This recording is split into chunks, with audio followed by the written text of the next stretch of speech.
సృష్టిలో ఇన్ని కోట్ల మంది మానవులు లేరు, 84 లక్షల రకాల జీవరాశులు లేరు. ఇవన్నీ అదృశ్యమైపోయాయి. ఉన్నది ఆయన ఒక్కడే.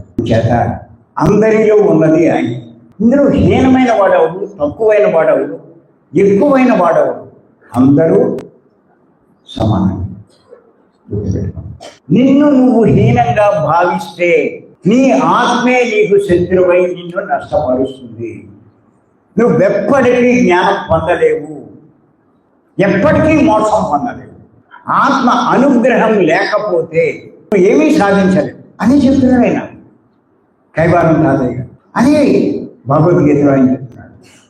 ఆత్మను కించపరచకండి, మీరు ఆత్మ, మీరు శరీరం కాదు. పత్రిక ఎంత స్పష్టంగా చెప్పారు. నువ్వు తప్పు అని నువ్వు భావిస్తే ఆత్మను నువ్వు కించపరచినట్లేదు. అందుకే ఆయన నేను సన్నాసిని అనే భావంతో ఆయన కాళ్ళ మీద పడితే పట్టుకోతాను. ఏంటి నువ్వు ఎందుకు నిన్ను నువ్వు హీనపరుచుకుని నష్టపరుచుకుంటావు అంటాడు.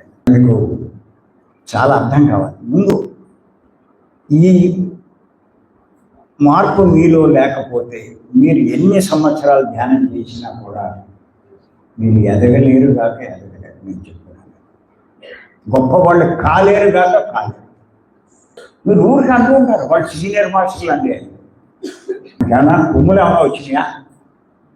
ఒకసారి మీరు సీనియర్ మాస్టర్ అనుకున్నవాళ్ళు అదే అందరిలోనూ శరీరాల్లోనూ ఉంది.